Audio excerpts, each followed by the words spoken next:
자, 오늘은 택주라서 할 수 있는 메시지를 전해드리도록 하겠습니다. 제목이 진정한 크리스찬은 어떻게 운전해야 할까입니다.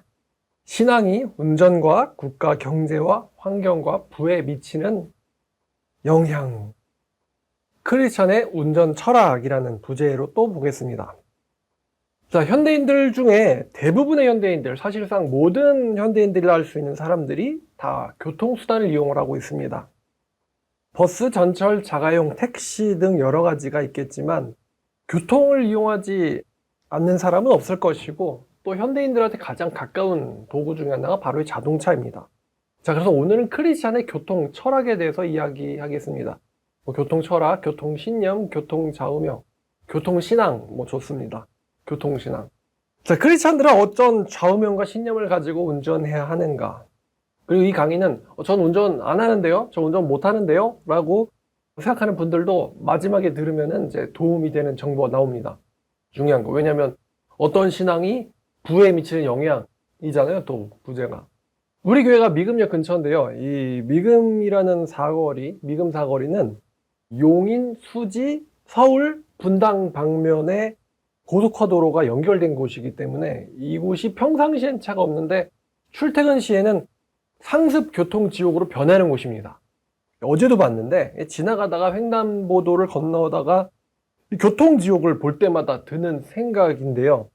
교통지옥을 만드는 원인이 언제나 똑같습니다. 언제나 똑같아요. 언제나 똑같습니다. 뭐냐면 바로 이 꼬리물기입니다. 꼬리물기. 아마 공감하시는 분들도 있을 겁니다. 꼬리물기. 근데 꼬리물기는 이건 정말로 꼬리물기 본질은 뭐냐? 이거는 이기주의입니다. 자기밖에 모르는 행동이죠. 겨우 자동차 3, 4대가 수백 대의 차량을 막을 수가 있습니다. 이 꼬리물기가. 꼬리 물러서 교통 흐름에 방해되는 차들은 한 3, 4대예요. 많으면 5, 6대? 이 정도의 차가 수백 대의 차를 멈추게 할 수 있습니다. 정말 운전에서 인간이 벌일 수 있는 가장 비이성적이고 비효율적인, 세계에서 제일 비효율적인 짓거리가 저는 꼬리물기라고 생각합니다. 신호번 턴 도는데 3분이잖아요? 그럼 3분만 지나면은 자기가 첫 번째란 말이죠. 근데 그거를 못 기다리고 어떻게든 자기는 그냥 이번에 가겠다 이거예요. 그래가지고 남의 뒤에 붙어서 옆에서 신호 바뀌어가지고 막 오려고 그러면은 어떻게 좀 비켜주거나 빠져나가려는 그런 좀 뭔가 신용이라도 해야 되는데 그냥 앞차만 딱 보거든요. 저는 앞밖에 모르거든요. 이러면서 앞차 딱 붙어가지고 옆에 있는 차 전체를 막고 있는 이 광경. 그때만 되면 갑자기 약삭 빠르고 어리석은 한국인이 갑자기 순진한 전 아무것도 모르는데요? 이런 느낌으로 앞차에 붙어 있죠. 그런 광경 보면 정말 어리버리한 척을 하는데 하여튼 너무 막 제가 그거를 당한 적도 별로 없긴 한데 보기만 해도 사실 화가 나거든요. 그래서 아마 아랍권이었으면은 여러분 그 알라봉이라고 부르는 RPG 아시죠 이거? 이걸 대전차 미사일로 날려주지 않았을까? 그러면 이제 아무도 안 물겠죠? 꼬리 물면은 죽는다. 한 번에. 그런 생각이 잠깐 든단 말이죠. 꼬리 물기. 이기주의라는 거예요, 본질이. 그 다음에 운전하는 분들이 대부분 스트레스 받는 게 바로 출퇴근해서 스트레스 받는다? 그럼 뭐예요? 아마 수십만, 수백만 명이 맨날 이것 때문에 스트레스 받을 거예요. 서울, 부산 할 거 없이. 바로 끼어들기입니다. 끼어들기. 근데 끼어들기의 본질이 뭘까? 이 끼어들기랑 새치기랑 비슷한데요. 끼어들기의 본질은 거짓과 도둑질입니다. 끼어들기의 본질은 거짓과 도둑질. 새치기는 뻔뻔함과 도둑질이겠죠? 남을 속이고 남의 것을 훔치는 게 끼어들기의 본질이죠. 남의 시간과 남의 기회를 훔치는 행위입니다. 끼어들기가. 여러분 끼어들기 하는 사람들의 특징이 있어요. 대부분 끼기 직전에 방향지시등을 켭니다. 미리 켜고 들어오는 게 아니고 끼기 직전에 켜요. 직진하는 척 하다가 방심했지 하면서 바로 이제 옆차 앞으로 들어가죠. 나는 직진할 거지 아니지 막 이런 식으로 말입니다. 옆차를 방심시키고 속이기 위해서입니다. 여러분 끼어들게 일어나는 구간이 실선이었으면 좋겠는데 차선이. 근데 법이 완벽하지 않잖아요. 도로교통법도 완벽하지 않습니다. 그래서 끼어들기 난장판 구간이 존재합니다. 도로 어디에든 올림픽대로에도 존재하고 강변 북로에도 존재하고 고속도로도 인터체인지 같은 데 보면은 끼어들기 상습 구간이라는 게 존재하죠. 그래서 이제 제가 보기엔 여기서부터 실선을 그어줬으면 좀 좋겠는데 제가 보기엔 차선 그으라고 명령을 하는 분들이 그렇게 운전을 좀 해보고 긋나라는 생각이 들어요. 자기들이 출퇴근 시간에 한번 좀 거기를 다녀본 다음에 좀 차선 이렇게 그어라 저렇게 그어라 좀 해줬으면 좋겠는데 그렇기 때문에 여러분들이 이제 반복적으로 출퇴근하는 어떤 곳에 분명 상습 정체 끼어들기 구간이 있을 것이고, 이런 구간에는 운전 매너, 운전 예절이라는 게 존재합니다. 운전 매너와 운전 예절. 법대로 점선인데 뭐 어쩌라고 이런 느낌으로 가면 안 되는 구간이 분명 있다는 거예요. 불법은 아니지만 이거는 운전 윤리, 운전 도덕, 운전 매너, 운전 예절상 여긴 이렇게 통과해 줘야지 된다라는 게 분명 존재할 거란 말이죠. 자, 근데 끼어드는 경우가 두 가지가 있죠. 첫 번째는 초행길인 사람이 모르는 길을 가다가 길을 착각을 해가지고 저 여기로 가야 되는데 하면서 어쩔 수 없이 끼는 경우가 있고, 그런 경우는 정말 미안하다는 게 느껴지죠. 나는 일부러 그러는 게 아니라 정말 몰라서 그렇다. 좀 비켜줄 수 있겠느냐. 이런 게 느껴집니다. 근데 이런 경우는 이제 양보해줘야죠. 특히 저는요, 끼어들기를 허용해줘야 되는 차량들이 3대 정도 있다고 생각해요. 방금처럼 초행길인 사람들. 두 번째는 버스, 그다음에 택시. 버스와 택시는 무조건 끼워줘야 돼요. 제 생각입니다. 버스와 택시는 끼워줘야 된다. 여러분 입장 바꿔 생각해 보세요. 여러분들이 버스를 탔는데 운전기사가 교통규칙을 철저히 지킨다고 막힌 부분을 맨 뒤에서부터 기다리고 있다고 한다면은 타신 분들은 좀 답답하지 않을까? 그래서 버스랑 택시는 끼워줘야 된다라고 생각을 합니다. 나머지는 아니고. 자, 두 번째 경우는 이제 늘 다니던 길을 밥 먹듯이 새치기 하는 녀석들이 있습니다. 저는 이렇게 끼어들기를 아주 일상화하는 사람들이요, 사실상 마음속에 범죄자 마인드가 내재돼 있다라고 생각해요. 말씀드렸지만 이게 도둑질이거든요. 거짓말과 도둑질입니다. 끼어들기의 본질이. 끼어드는 사람들은요, 또 이런 생각도 할 수 있어요. 내가 운전 실력이 좋아. 나는 잘 끼어들지. 이렇게 운전 실력 좋다고 생각할 수 있는데, 제가 생각해보니까 제가 차를 4번 바꿨더라고요. 4번을 바꿨고 5대를 경험을 했는데, 지금은 거의 이제 10년째 무사고입니다. 제가 차를 좋아해서 회심 전에도 뭐 고등학교 3학년 때 제가 면허를 땄거든요. 그래서 고등학교 때 자퇴했잖아요, 제가. 고3 때 자퇴하자마자 면허 따가지고 생일 지나자마자 만 나이 18세 지나자마자 땡 그러다. 그래가지고 이제 나이는 고3이니까 교복 입고는 차도 몰아보고, 제가 자퇴한 학교에 차도 몰고 갔어요. 애들 수업할 때. 이것 봐라 하면서. 자, 그렇게 이제 제가 차 운전을 좋아하고 또 그랬는데, 제가 회심 전에는 난폭 운전을 거의 했습니다. 무조건 난폭 운전. 근데 이제 제가 운전하는 수준이 난폭 운전을 넘어서요, 목숨 별거 있나? 한번 죽어보자. 이런 각오로 제가 차를 매번 몰았어요. 그 당시에는 그래서 다른 운전자들의 분노의 쌍라이트를 하루에 한 번 이상 먹는다. 이게 제 어떤 운전의 좌우명일 정도로. 그러면 이제 쌍라이트 먹으면 전 기분 안 나빠합니다. 어차피 저보다 다 느린 사람들이기 때문에 그냥 안녕 이러면서 이제 가는 느낌으로, 그래 화내 난 갈게 이런 느낌, 그런 식으로 이제 몰았는데요.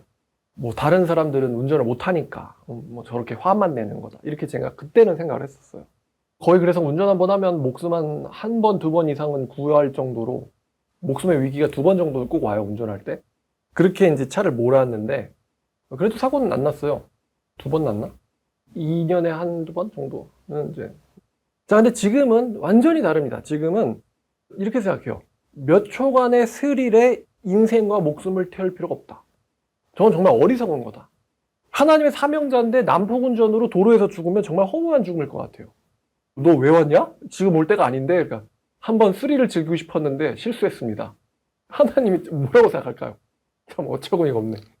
뭐 순교로 죽은 것도 아니고, 전도를 하다가 뭐 병을 얻어서 죽은 것도 아니고, 일단 잠깐 빨리 가겠다는 것도 아니야. 한 20초 정도의 스릴을 한번 즐겨보고 싶다 해서, 원래 사고가 그래요. 한 100%를 잘 몰다가도 한 0.1% 정도를 흥분을 해가지고 인생 마치는 사람들이 꽤 많습니다. 그죠? 뭐 사고 날 때, 너 평상시 안전운전하는 애구나. 내가 사망사고는 아니게 해줄게. 뭐 도로가 그렇게 해주는 건 아니잖아요.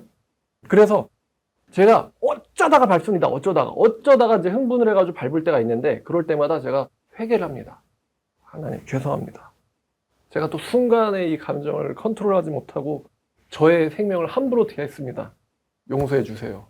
제가 다른 사람들에게, 우리 교인들에게, 또 우리 가족들한테 돌이킬 수 없는 죄를 지을 뻔했습니다. 하나님 용서해 주세요. 라고 운전할 때 이렇게 회개를 하거든요. 그래서 여러분, 그 운전이 인격이다. 운전은 여러분의 인격입니다. 뭐 정부에서 이런 슬로건을 내건 적도 있는 것 같은데요. 야고보가 그랬잖아요. 혀를 통제할 수 있으면 그 사람은 대단한 사람이라고. 그 사람 다 이룬 사람이라고. 근데 저는요, 이렇게 생각합니다. 운전할 때 욕을 안 하고 자신의 기질을 통제할 수 있는 사람은 이 사람은 이룬 사람이다. 이 사람은 모든 걸 할 수 있다. 진짜 그 운전하는 순간순간 그 욱함과 분노와 그거를 한번 해볼까라는 그거를 모두가 다 이제 모두를 다 컨트롤하고 그 다음에 정말로 딱 이렇게 마치 예수님이 차를 모시듯 쫙. 자, 이렇게 할 수 있으면 아마 야고보가 현대 살았으면은 분명히 이런 말 했을 거예요. 너희들은 운전 시에 욕을 하지 말라. 한 입으로 축복과 저주가 나오는도다. 내지는 뭐 운전 시에 난폭 운전을 하지 말라. 그게 참다운 사랑이겠느냐. 분명히 야고보가 현대를 살았으면 이런 구절이 있었을 겁니다. 자, 지금은 제가 이런 마음으로 운전을 합니다. 제가 빵을 하지도 않고 빵을 먹지도 않는다. 이걸 제가 하지도 않고요. 빵을 먹지도 않습니다. 여러분들이 뭐 저의 운전을 보면 저는 빵을 절대 안 해요. 쌍라이트 절대 안 날립니다.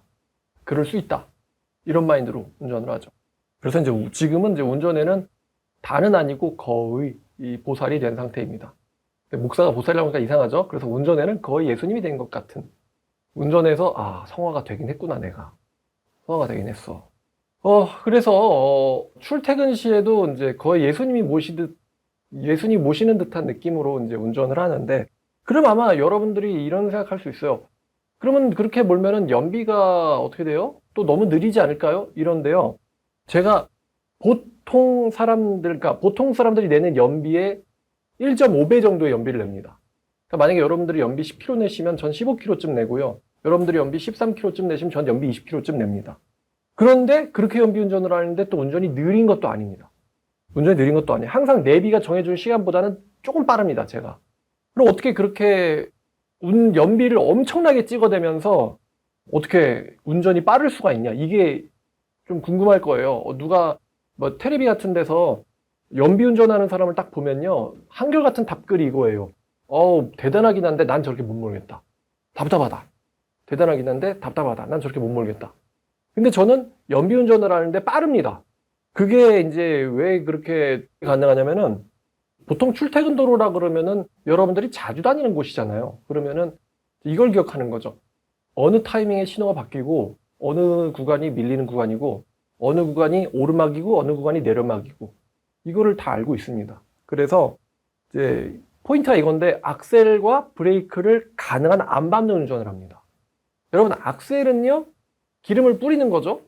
그리고 속도를 올리는 게 악셀인데, 브레이크는 그거를 이제 속도를 이렇게 팍 잘라가지고 버리는 거예요. 속도를 잘라가지고 그냥 버리는 겁니다. 그러니까 뿌린 기름을 그냥 버리는 게 브레이크예요. 그래서 만약에 여러분들이 뭐 1km를 가겠다라고 할 때 1km를 한 속도 한 40km, 50km쯤을 낸 다음에 나머지를 탄력으로 그냥 쭉 갈 수도 있지만, 1km를 악셀 밟았다, 브레이크 밟았다, 악셀 밟았다, 브레이크 밟았다, 악셀 밟았다, 브레이크 밟았다, 이렇게 갈 수도 있겠죠. 그럼 당연히 후자는 연비가 좋게 나올 리가 없죠. 원래 1km까지 갈 수 있는 기름인데 그렇게 안 쓰고 갔다 섰다 자꾸 기름을 길에다 버리면서 가면은 연비가 절대 좋을 수가 없습니다. 근데 그게 바로 이제 막히는 때 그렇게 되는 거죠. 1km를 가는데 막 브레이크를 엄청. 그래서 저는 브레이크 거의 안 밟아요, 막혀도요. 그럼 접촉사고 내냐? 그렇지도 않습니다. 그렇게 할 수 있는 이유는 그 시내에서의 앞차 혹은 멀리까지를 이 분위기를 읽어요. 예를 들어서 다른 사람 같으면 갔다가 섰다가 갈 거를 저는 천천히 와가지고 그대로 갑니다. 차간 거리가 이제 이렇게 됐다가 이렇게 되는 거죠. 앞차를 계속 읽어야 돼요. 앞차를. 그래서 이제 이렇게 좀 옆을 좀 보려고 하고, 앞에 차를 보려고 하고, 또 앞에 차가 빨간 등, 브레이크 등이 들어왔나 이런 걸 항상 관심을 갖고 있거든요. 그래서 이제 시내에서는 신호가 바뀌는 타이밍, 연동 타이밍, 언제 빨간불 되나 이런 거를 잘 알고 있습니다. 그래서 필요 없는 가속은 하지 않는다. 이게 제가 하는 거예요. 필요 없는 가속은 하지 않아. 그러면 연비가 여러분들이 모는 거에서 1.5배에서 많게는 1.7배까지 올릴 수가 있습니다. 연비를. 제가 한 번은 또 퇴근길에 절대 안 끼워주겠다. 상습 끼는 구간에서 절대 안 끼워주겠다라는 마인드로 차를 몰아봤는데, 제가 뽑아내는 연비의 원래 연비, 그러니까 한 30-40%가 안 나왔어요. 30-40%가 연비가 안 나왔어요. 근데 여러분, 내가 이 차 절대 안 끼워주겠다. 남자분들 이렇게 생각하는 분도 있겠죠? 그러면 반대로 볼까요? 상습적으로 끼는 녀석이에요. 근데 옆 사람이 안 끼워준다고 이 사람이 안 낄까요? 이 사람이 다른 길로 그냥 갈까요? 잘못된 길로? 절대 아닙니다. 끼는 녀석들은 네가 안 끼워줘? 그럼 난 더 앞에 가서 낄게. 이 마인드입니다. 결국 내 앞으로 오게 돼 있어요. 그러니까 안 끼워줘도요, 누군가는 끼워주고 걔는 어딘가에서 들어옵니다. 여러분들이 안 끼워준다고 해서 그게 막, 아, 나는 오늘 정의를 구현했다, 이렇게 생각하실 필요는 없어요. 어차피 걔는 낍니다. 그런 애들은요. 제가 일본을 여행 갔다가 전도하러 갔다가요, 6개월을 건너는데 정말 충격적인 장면을 봤습니다. 정말 충격적인 장면. 생전 이런 장면 처음 본다, 이런 장면을 봤는데, 그게 어떤 장면이면요, 퇴근 시간인데요, 도로가 이제 두 개예요. 1차선, 2차선이 있는데 1차선 도로가 우회전 차선이에요. 일본 같은 경우는. 우리는 1차선이 좌회전이잖아요. 일본은 1차선이 우회전인데 1차선 도로에만 차가 빼곡히 줄을 서 있고요, 2차선 도로가 텅 비어 있는 그런 걸 제가 봤어요. 차가 막 거의 한 10대, 15대가 쫙 서 있어요. 한 차선에만. 근데 바로 옆 차선은요, 텅 비어 있고 한 대도 없어요. 이런 광경 전 태어나서 처음 봐요. 우리나라였으면요, 분명히 옆 차선 비었네? 그럼 가가지고 2차선이 없어지네 이러면서 슬쩍 웃으면서 저 낄게요 이렇거든요. 우리나라 무조건. 그러니까 이제 차선도 여기 남의 차선 가로막고는 끼겠다라고 남의 차선 막고 있는 이런 상황이 자주 연출되는데, 일본은 와, 이런 광경 정말 처음 본다, 신기한 광경이다, 여기가 정말로 선진국이구나, 남에겐 절대 민폐를 끼치지 않겠다, 심지어 내가 차를 운전할 때에도, 이런 마인드. 그래서 이제 굉장히 충격을 받았어요. 아니, 예수님도 안 믿는 나라가 어떻게 이렇게 운전을 할 수가 있지? 여러분, 운전은 타인과의 신뢰입니다. 내가 내 안전을 위해서, 내 연비를 위해서 거리를 둔 건데, 내가 안전과 연비를 위해서, 경제성을 위해서 둔 거리를 남들이 훔치라고 둔 게 아니거든요. 근데 그거를 다른 사람들이 훔치는 용도로 쓰면요, 저는 다른 운전자들을 신뢰할 수가 없겠죠. 그러면은 바짝 붙어야 되고 안전도 불안해지고요, 연비가 30-40%가 더 떨어집니다. 그런 식으로 차를 몰게 되면요. 우리 한국인들이 서로 끼어들면요, 한국인들 서로가 낭비를 하는, 불안하게 만드는, 쓸모없이 접촉사고를 일으키는 이런 식의 운전을 한국인들이 하고 있다는 거예요. 한국인들 전체가. 근데 끼어들기를 당할 때, 지금부터 하는 얘기 잘 들어보세요. 끼어들기를 할 때 여러분들이 버스를 타시든 하여튼 창문으로 끼어든 녀석들을 보시면요, 여기엔 진실이 하나 있습니다. 뭐냐면은 벤츠 S클래스나 마이바흐나 롤스로이스나 벤틀리 이런 사람들이 끼지 않는다는 겁니다. 거의 대부분의 사람들, 그런 차를 타는 대부분의 사람들은 상습 정체 구간에서 끼어들지 않습니다. 끼는 사람들을 보면요, 대부분 다 싼 차들을 타는 사람들이 낍니다. 이런 말이 있죠. 시간은 돈이라고. 시간은 돈인데 왜 비싼 차를 타는 사람들은 끼어들지 않는데도 좋은 차를 타는가? 제가 이런 질문을 해본 적이 있어요. 이상하다? 끼는 사람들 보니까 전부 다 부자는 아니야. 진짜 부자들은 끼어들지 않아. 근데 왜 부자들은 끼어들지 않고도 어떻게 부유할 수가 있지? 왜냐면 시간은 돈인데 빨리 가야 되잖아. 근데 곰곰이 생각하다 제가 이런 깨달음을 얻었어요. 그런 사람들은요, 평상시에 부지런할 거다. 그러니까 이 사람들은 일찍 출발한 거예요. 끼는 시간에 맞춰가지고. 밀리니까 일찍 출발해야겠다. 계획적인 거죠. 이 사람들은 평상시에 부지런할 것이고, 상황을 예상하고 계획을 하고, 그 다음에 끼어들기가 훔치기랑 거짓말이라 그랬잖아요. 이 사람들은 상대를 배려하는 마인드가 있을 거다 라는 생각이 들어요. 상대방을 배려하는 마인드. 그러니까 이제 내가 저 사람의 안전거리를 둔 권리, 예를 들어 화물차들이 차선 간격을 많이 둡니다. 왜냐면 화물차는 연비가 진짜 안 좋거든요. 그래서 갔다 섰다 그러면 연비가 좋을 리가 없어요. 그래서 화물차들은 안전거리를 많이 두는데, 그 안전거리는 여러분들 끼어들라고 둔 게 아니에요. 화물차가 연비를 위해서 둔 거죠. 근데 한 대 이상 들어갈 간격을 뒀네? 바보. 이러면서 끼어들잖아요. 그러면 안 된다는 거예요. 그래서 그 사람의 권리를 내가 침해하면 안 된다. 그 사람의 권리와 자유를 나도 존중해줘야 되고 나도 지켜줘야 된다. 버스나 화물차 앞에는 안 끼어들어야 돼요. 무거운 차들이기 때문에. 물론 무겁지 않은 차들 앞에서도 이유 없이 끼어들면 안 됩니다. 그건 그 사람의 권리라고 저는 생각해요. 권리. 안전거리를 둔 권리. 낚이라고 준 게 아니란 거예요. 그러면 배려하고 남의 권리를 존중해 여기는 게 아니라 끼어들기를 상습적으로 하는 사람들의, 아마도 이 사람들의 생활은 이렇겠죠? 평상시에는 게으르다가 운전할 때만 급해요. 평상시엔 게으르다가. 그러니까 이 사람들이요, 게으름으로 인해서 일어난 손해를 비매너 운전으로 메꾸려고 합니다. 마인드가 그렇습니다. 나는 운전 이렇게 하니까 이렇게 해서 하면 시간을 맞출 수 있지, 이러면서 그걸 대단하게 여기면서 평상시 전체는 운전을 제외한 나머지 시간에는 무계획적이고 게으르게 사는 거예요. 그러니까 이런 마인드로 살기 때문에 또 남의 권리, 남을 또 속이는 거, 이런, 그러니까 정직하고 남의 권리를 존중할 줄 아는 이런 태도가 아니면 이제 끼어든다 그랬잖아요. 그렇기 때문에 평상시에 사람을 대할 때도 남의 권리를 존중할 줄 알고 남에게 정직하려고 하는 이런 마인드로 사람을 대하는 게 아니라 적당히 좀 이용해주고 적당히 뺏고 적당히 속이고 이런 마인드로 살겠죠. 끼는 게 그렇다는 건데. 그러면은 그런 사람들은 그런 수준의 인품의 사람들만 몰려있겠죠. 도둑질을 서로 하려는 사람들, 서로 속이려는 사람들이 몰려있겠죠. 그런 사람의 인품에는.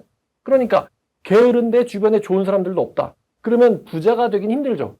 운전할 때 기껏해야 뭐 하루에 한두 시간 정도 그거를 빨리 하고 나머지 22시간을 게으르게 사는데 무계획적으로 사는데 어떻게 부자가 되겠어요. 반대로 이제 남의 권리와 자유를 존중할 줄 아는 사람들, 남에게 정직하려는 사람들, 계획적이고 부지런한 사람들, 이런 사람들한테는 극격에 맞는 사람들이 또 있겠죠. 평상시에 부지런하고 평상시에 계획적이니까 이 사람들은 성공한 인생을 살 가능성이 높죠. 여러분 제 말 잘 들어봐요. 그 난폭운전하는 사람들 치고 정말 부를 이룬 사람들 별로 없습니다. 이제 꼭 부자가 아니더라도 성공한 인생, 자기 생각에 성공한 인생을 살고 있는 사람들은 여유롭고 계획적이고 남을 배려하고 그런 사람들이 성공한 인생을 살겠죠.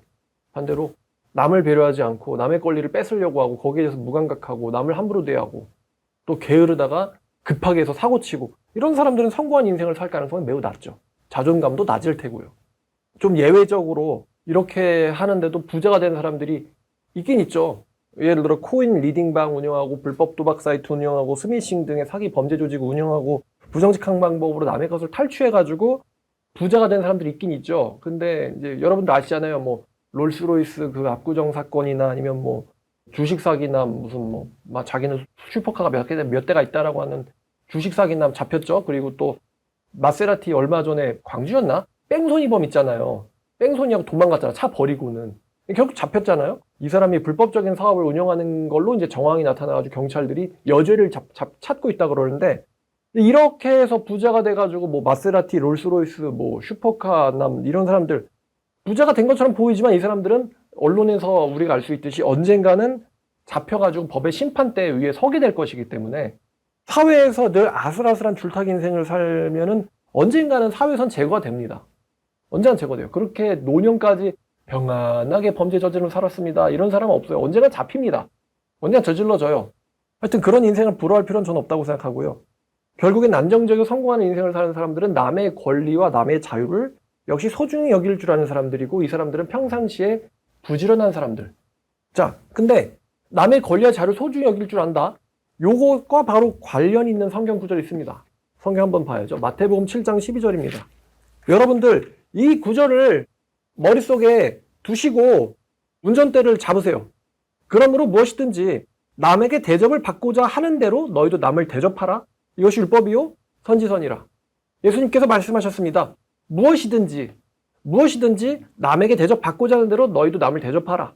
그러니까 너희가 대접받고 싶은 대로 너희도 대접을 하고 너희가 그렇게 대우받기 싫은 거를 남에게 그렇게 대우하지 말라는 거예요.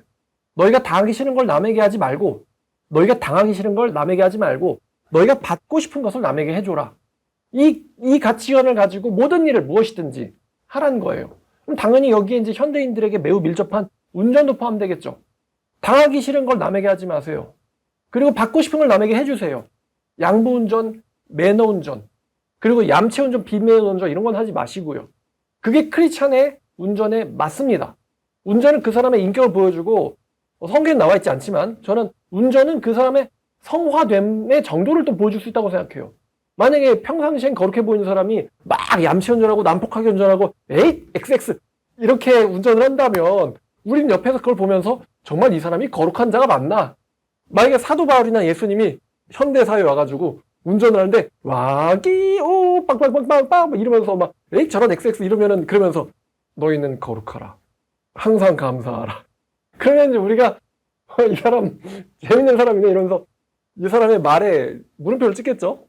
하여튼 그래서 마태복음 7장 12절 너희가 당하기 싫은 걸 남에게 하지 말고 너희가 받고 싶은 걸 남에게 해줘라. 이런 마인드로 운전을 하는 사람들은 분명히 타인의 권리와 자유를 당연히 소중히 여겨줄 것이고 타인의 자유와 권리를 함부로 뺏지 않을 것이고 타인을 함부로 기분 나쁘게 하지 않을 것이고 이런 사람들은 끼어들기와 꼬리 물기 등의 얌체 운전은 하지 않겠죠. 하지 않겠죠. 뭐 길을 잘못 탔으면 어쩔 수 없어요. 초행길인데 그런 경우는 정말 미안하다고 하고는 충분히 미안함을 표시를 해야죠. 뭐 손을 들어준다거나 비상등을 켜준다거나 해서 그 사람이 기분 나빠하지 않도록. 자, 이 마태복음 7장 12절을 도로 위에서 잘 지켜야 됩니다. 우리가 이걸 도로 위에서 잘 지켜야 된다. 타인의 권리를 존중하는 마음, 타인의 자유를 사랑하는 마음. 그래서 이제 그러면은 멋진 운전을 할 수가 있고 연비도 좋아지고요. 연비를 50%는 더 좋게 할 수 있다고 그랬잖아요. 연비도 좋아지고 또 당연히 환경, 지구 환경 온난화의 주 원인 중에 하나가 바로 이 차가 너무 많다인데 환경에도 좋아지고요. 또 이런 마인드로 여러분들이 평상시를 산다면은 여러분은 좋은 인간관계를 맺을 수가 있고 결과적으로 부자가 되거나 혹은 성공할 겁니다. 부자가 되거나 성공한다. 잘 기억해 주십시오. 얌체 운전하는 녀석들 중에 고급차 타는 사람들은 없다는 것을. 있을 수는 있겠지만 그런 녀석들은 언젠간 잡힌다는 것을 여러분들 꼭 기억해 주시길 바랍니다. 오늘 설교 제목, 크리스찬은 어떻게 운전해야 될까? 신앙이 운전과 국가 경제와 환경과 부에 미치는 영향, 크리스찬의 운전 철학이라는 제목으로 한 말씀을 같이 나눴습니다. 자, 도로 위에서 즐겁고 행복하게 하나님과 동행하는 저와 여러분들 되기를 주님의 이름으로 축원합니다. 기도하겠습니다. 하나님 아버지 감사합니다. 저희에게 또 평화롭고 좋은 탈 것을 주셔서 아버지의 뜻대로 살아가는데 도움이 되는 장비를 주셨는데 주님 우리가 이것들을 몰 때에 하나님의 사람답게 몰 수 있도록 도와주시옵소서. 오늘도 도로로 나가는 크리스찬들 또 말씀사랑 교인들이 있습니다. 나갈 때 욱하지 않게 해주시고 항상 여유로운 마음으로 예수님의 마음으로 운전을 하며 남의 권리와 자유를 지켜주고 또 부지런하고 또 정직하게 살 수 있도록 도와주시옵소서. 예수님의 이름으로 기도드렸습니다.